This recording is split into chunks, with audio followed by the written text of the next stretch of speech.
स्वागत है सभी का पुनः अनादि अनंतम पर और भगवत गीता के श्लोकों की श्रृंखला को पुनः हम जारी रखते हैं। सबसे पहले तो आज नववर्ष की पराभव नाम संवत्सर के प्रारंभ के उद्देश्य से आप सभी को बहुत शुभकामनाएं। आपका ये वर्ष जो है नववर्ष ये बहुत ही अच्छा शुभ रहे, सभी के लिए अच्छी खुशियाँ लेकर आए, इसी प्रार्थना के साथ। और आज का ये जो वसंत ऋतु है, वसंत ऋतु के प्रारंभ में भी वैसे ही पुष्पों की वर्षा प्रकृति माता करती ही है और उन्हीं पुष्पों से भगवत चरणों का अर्चन करते हुए हम इस पवित्र भगवत गीता के श्लोकों को पठन करेंगे। उसमें जो धर्म निहित है और उसमें जो वास्तविकता है, सत्य है, सत्य का विचरण भगवान ने स्वयं किया है, तो उसे समझेंगे और उस प्रकार से हम अपने जीवन को भी सुंदर और सुखमय बनाने का प्रयास करेंगे। ओम श्री गणेशाय नमः, श्री गुरुभ्यो नमः, गुरुचरणारविंदाभ्याम नमः, नमो नमः श्री गुरुपादुकाभ्याम, श्री कृष्ण कृष्ण कृष्ण अच्युतानंत गोविंद कृष्णाय वासुदेवाय देवकी नंदनाय च नंदगोपकुमाराय गोविंदाय नमो नमः, श्री राधा कृष्णाय नमो नमः। भगवद्गीता अध्याय 10 श्लोका 31। पवनः पवतामस्मि रामः शस्त्रभृतामहं झषाणां मकरश्चास्मि स्रोतसामस्मि जाह्नवी। इसमें भगवान कह रहे हैं, अपनी विभूतियों के बारे में भगवान बता रहे हैं। तो पिछले श्लोक में भगवान ने बताया था कि भगवान स्वयं प्रहलाद के रूप में स्थित है। दैत्यों में मैं प्रहलाद हूँ। ऐसे जो भक्त शिरोमणि प्रहलाद है, जो आज तक हम सभी के लिए एक प्रेरणा है, ऐसे दैत्य कुल में जन्म लेने के पश्चात भी वो प्रहलाद श्रेष्ठ नारायण भक्त बना, तो हम क्यों नहीं बन सकते। ऐसे ही हमें भी नित्य निरंतर भगवान के शरणागत रहते हुए, चाहे कितनी कठिनाइयाँ हम पर टूट पड़े, फिर भी भगवान हमें सुरक्षा प्रदान करते हैं। इस विश्वास के साथ हम चलते चले तो कोई हमारा कोई बाल भी बांका नहीं कर सकता। तो इसी के उपलक्ष्य पुनः कंटिन्यू करते हुए पवनः पवतामस्मि, जो प्यूरीफाई करने वाले हैं, पवताम बहते हैं और बहते बहते जो प्यूरीफाई करते हैं, जो मूव करते हैं, जिसमें स्पीड है, उसमें भगवान क्या है, पवन। तो पवन को कोई रोक टोक नहीं, वो जहाँ भी जाए, जिसे किसे भी चाहे उसे उड़ाकर लेकर जा सकता है और वहाँ शुद्धिकरण भी कर देता है। भले हम चल रहे हों रास्ते पर और पवन आ जाए और हमें छू कर के निकल जाए, तो हम भी ऐसा लगता है ना, रिलैक्स हो जाते हैं, रिलैक्स फील करते हैं, बहुत अच्छा महसूस करते हैं। तो वो उसका कारण यही है कि हम प्यूरीफाई हो जाते हैं। पवनः पवतामस्मि रामः शस्त्रभृतामहं, शस्त्रभृत, तो जो शस्त्रधारी है उन सभी में मैं राम हूँ। रामः शस्त्रभृतामहं झषाणां मकरश्चास्मि। तो झषाणां, ये झष क्या है, मत्स्य यानी फिशेस, जो समुद्र में रहते हैं, बड़ी बड़ी मछलियाँ होती हैं, वो झषाणां मकरश्चास्मि। मकर आप देखेंगे एक प्रकार का अभी तो दिखाई नहीं देता, लेकिन पहले के काल में ज़रूर था। एक बहुत बड़ा ही विशाल काय, एक मत्स्य रूप, उसका पिछला भाग ऐसे मत्स्य की तरह ही है, फिश की तरह ही है, लेकिन जो उसका अगला भाग है, जो आगे का भाग है, शिरो भाग है, वो या कोई टेरेस्ट्रियल एनिमल यानी जो लैंड में रहता है, वैसा उसका सिर रहता था। जैसे कोई डियर हो या कोई एलिफेंट हो या ऐसे कुछ। तो आधुनिक तौर पर हम समझ सकते हैं ये कोई क्रोकोडाइल या एलिगेटर का फॉर्म होगा, लेकिन ऐसा नहीं है। एक बहुत ही विशाल काय है, जो पीछे से तो फिश है, आगे से कोई और लैंड लिविंग एनिमल का एक रूप है। तो झषाणां मकरश्चास्मि, तो जाहिर सी बात है कि ये बहुत ही स्ट्रॉन्ग और पावरफुल रहा होगा और बाकी मछलियों को अपना भोजन बनाता भी होगा।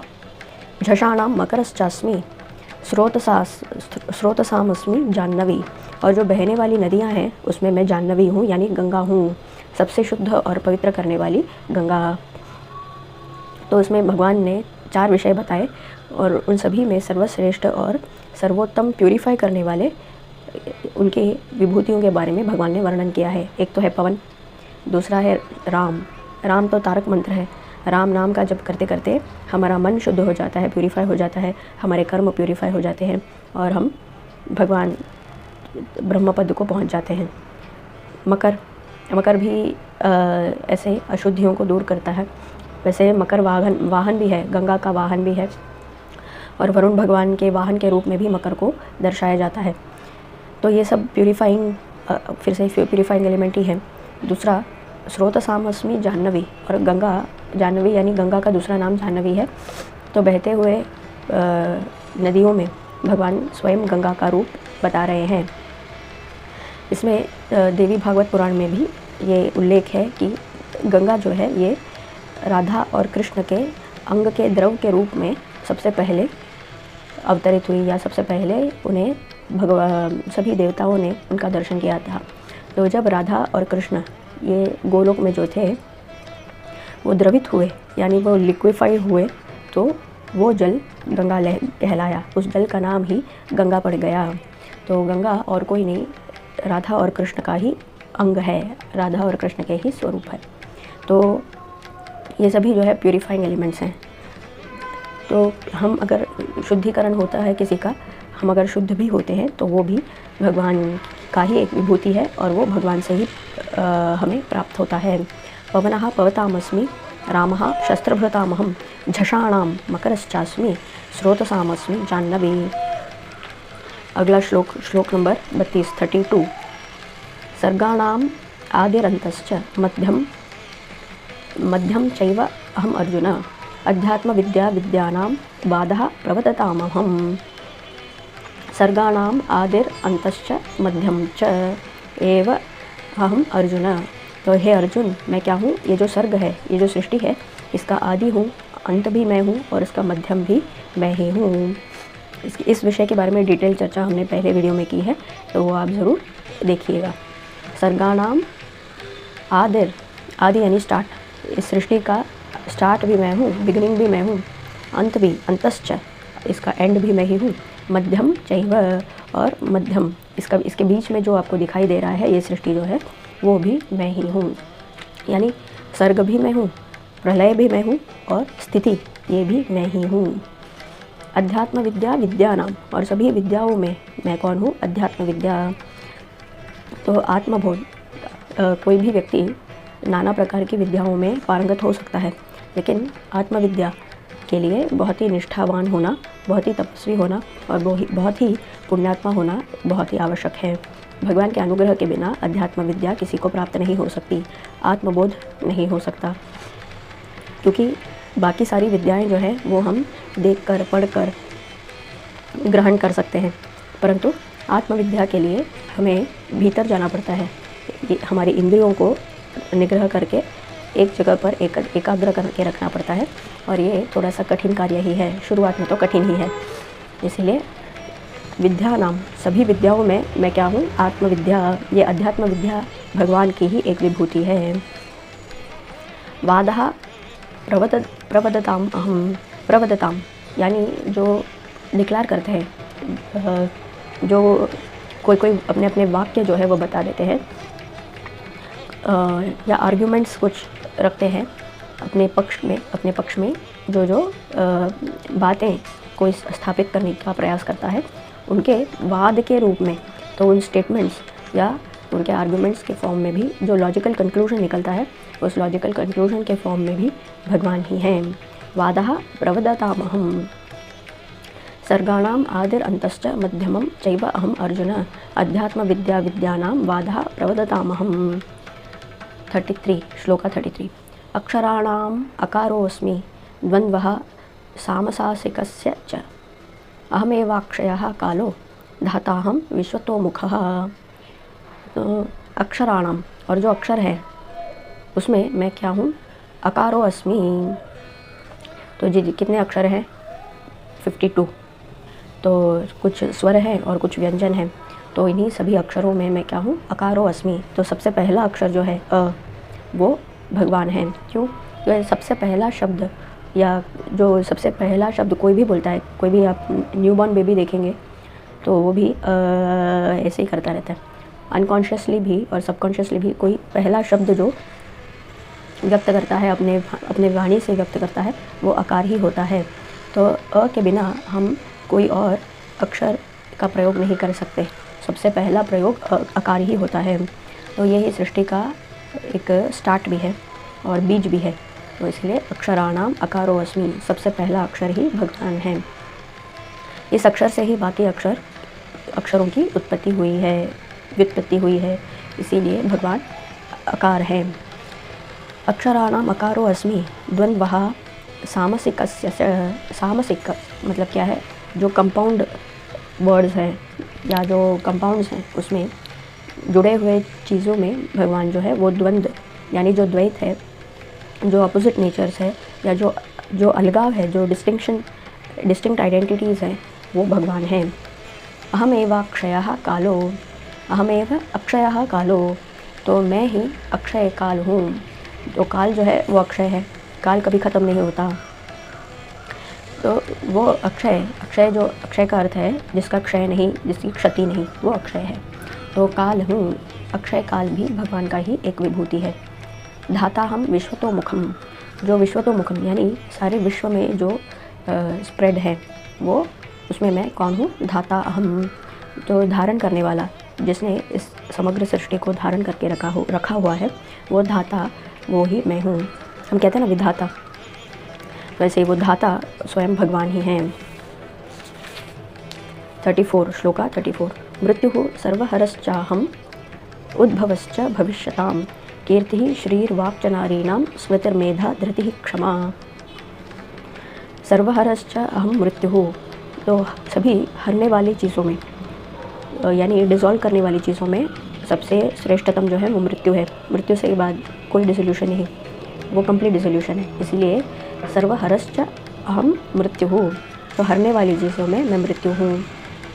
उद्भवश्च भविष्यताम, तो फ्यूचरिस्टिक चीज़ों में मैं उद्भव, जिसमें उद्भव होने की, उत्पन्न होने की शक्ति है, वो मैं हूँ। उद्भवश्च भविष्यताम कीर्ति शरीर वाक च नारीणाम, और नारियों में जो शक्ति है, क्या क्या शक्तियाँ हैं, कीर्ति है, श्री यानी ऑपुलेंस, वो वाक, उनकी बहुत ही सुंदर वाक होती है, आप अपने वाक के बल पर वो किसी का भी मन जीत सकती हैं। कीर्ति शरीर वाक स्मृति, उनमें जो स्मृति है वो मेधा शक्ति स्त्रियों में बहुत है। धृति ही यानी पेशेंस, धृति ही क्षमा, तो धृति ही एक फर्मनेस होता है ना, अडिग रहना, दृढ़ रहना, किसी बात पर अडिग रहना, या अपनी फैमिली के लिए या किसी विषय के लिए अगर कोई डिटर्मिनेशन, एक गोल है तो उस गोल में अडिग रहना, फर्मनेस, वो फर्मनेस है धृति, वो स्वयं भगवान है। क्षमा यानी पेशेंटली होल्ड करके रखने के लिए। जैसे धरती डगमगाती नहीं, चाहे कोई भी कितना भी उत्पात मचा दे, लेकिन धरती अपनी जगह से डगमगाती नहीं, वो झेल लेती है, तो वो झेलने की शक्ति स्त्रियों में है। तो यही सब, ये जो स्त्रियों में, नारियों में पाई जाने वाली शक्तियाँ हैं, ये स्वयं भगवान हैं। कीर्ति श्रीर वाक च नारीणाम स्मृतिर मेधा धृति क्षमा, तो ये सब जो शक्तियाँ हैं, नारियों में जो लक्षण हैं, गुण हैं, ये सब गुण भी भगवान का ही रूप है। तो भगवान यहाँ पे कह रहे हैं कि केवल जो बाह्य रूप में आप हमें दिखाई देता है, इन आँखों से हमें जो दिखाई देता है, केवल उतना ही नहीं, जो न दिखाई देने वाली पदार्थ है, जो न दिखाई देने वाली चीज़ें हैं, वो भी भगवान ही हैं, जिनके बारे में हम सोच सकते हैं, जिनके बारे में हम बोल सकते हैं, लेकिन हमारे दृष्टिगोचर नहीं है, ऐसी शक्तियाँ भी स्वयं भगवान का ही रूप है। मृत्युः सर्वहरश्चाहम् उद्भवश्च भविष्यतां कीर्तिः श्रीर्वाक् च नारीणां स्मृतिः स्मृतिर्मेधा धृतिः क्षमा। अगला श्लोक 35 बृहत्साम तथा सामनाम गायत्री छंदसामहम मासानां मार्गशीर्षोऽहम् ऋतूनां कुसुमाकरः। बृहत्साम तथा सामनाम, तो ये जो सामगान है, सामवेद है, उसमें भगवान क्या है, बृहत्साम। तो सामवेद में एक रूप, एक पार्ट है जिसे बृहत्साम कहते हैं, वो ही भगवान है। छंदसामहम गायत्री, तो ये जो छंदस है, अनुष्ठुप, त्रिष्टुप, गायत्री, उष्णिक, बृहति, पंक्ति, त्रिष्टुप, ये जो छंदस है, इन छंदस में भगवान गायत्री हैं। मासानाम मार्गशीर्षोऽहम्, और सभी महीनों में मार्गशीर्ष का जो महीना है यानी धनुर्मास, वो स्वयं भगवान है। मासानाम मार्गशीर्षोऽहम्, मार्गशीर्ष महीने में क्या होता है, सूर्य जो है वो धनु राशि में होता है और जो चंद्र है वो मृगशीर्ष नक्षत्र में होता है, तब पौर्णमी का दिन होता है, पूर्णिमा का दिन होता है। तो इसीलिए और ये महीने का नाम भी उस नक्षत्र से ही पड़ा है। तो जिस नक्षत्र में पूर्णिमा होती है उस नक्षत्र का नाम ही इस महीने को दिया गया है। तो सभी महीनों के नाम ऐसे ही दिए गए हैं। तो मार्गशीर्ष महीने का नाम इसलिए पड़ा क्योंकि पूर्णिमा मृगशीरा नक्षत्र में पड़ती है। तो सूर्य धनु राशि में होते हैं और चंद्र जो है वो मृगशीर्ष नक्षत्र में होते हैं। और मृगशीर्ष नक्षत्र का उसकी शक्ति क्या है, मोक्ष शक्ति है, वो मोक्ष प्रदान करती है। मृगशीर्ष नक्षत्र जो है वो मोक्ष का प्रतीक है, मोक्ष प्रदान करती है। तो इसीलिए और सूर्य उसके ऑपोजिट धनु राशि में रह करके ऐसे पूरा इल्यूमिनेशन देते हैं। तो ये मार्गशीर्ष महीना जो है ये बहुत ही पवित्र महीना है हमारे अपलिफ्टमेंट के लिए, स्पिरिचुअल अपलिफ्टमेंट के लिए और भगवान से जुड़ने के लिए। तो इसलिए भगवान कह रहे हैं कि मासानां मार्गशीर्षोऽहम्। तो सभी महीनों में मार्गशीर्ष का महीना बहुत ही उत्तम होता है। और महालक्ष्मी की भी आराधना बहुत से लोग करते हैं। ये यहाँ पे महाराष्ट्र में संप्रदाय है हर गुरुवार को, मार्गशीर्ष महीने में हर गुरुवार को महालक्ष्मी का पूजन करना। और तमिलनाडु में और बाकी जगहों में भी मार्गशीर्ष महीने में धनुर्मास में सुबह सुबह ब्रह्म मुहूर्त में भजन और भगवान का नामोच्चारण ये वगैरह बहुत होता है। तो मार्गशीर्ष महीना वैसे ही हमारे भारत में बहुत ही प्रख्यात है। और अभी भगवान भी कह रहे हैं स्वयं की वो महीना स्वयं भगवान की एक विभूति है। ऋतूनाम अहम कुसुमाकरः। तो ऋतुओं में 6 ऋतु हैं। तो उसमें कुसुमाकरः यानी कुसुम क्या है, पुष्प है। कुसुमाकरः जो पुष्प प्रदान करने वाली जो ऋतु है वो कौन सी है, स्प्रिंग सीजन यानी अभी वसंत ऋतु। वसंत ऋतु में ही श्री रामनवमी भी पड़ती है। और चैत्र ये जो नवरात्रि है वो भी वसंत ऋतु के प्रारंभ में ही पड़ती है। तो ऐसे पुष्पों की बौछार करने वाला जो ऋतु है कुसुमाकरः वो स्वयं भगवान की ही एक विभूति है। तो और आज से नया साल और वसंत ऋतु का प्रारंभ भी है। और हमने पठन भी कर लिया आज कि स्वयं वसंत ऋतु भगवान की ही एक विभूति है। तो एक डबल कन्फर्मेशन सा हो गया कि हम सभी पर भगवान का आशीर्वाद है। तो ये टाइमिंग भी इतने अच्छे से कोऑर्डिनेट हो रहा है, ये भी हम पर भगवान की ही कृपा है, अनुग्रह है। तो बृहत् साम तथा सामनाम गायत्री छंदसामहम मासानां मार्गशीर्षोऽहम् ऋतूनां कुसुमाकरः। तो इसी के साथ आज का ये पठन हम पूर्ति कर लेते हैं। इसके बाद और 6 श्लोक बचते हैं और उसके इन 6 श्लोकों के पठन के बाद हमारा 10वां अध्याय भी पूर्ण होगा भगवत कृपा से। तत्सर्वं श्री कृष्णार्पणमस्तु। कृष्ण कृष्ण कृष्ण।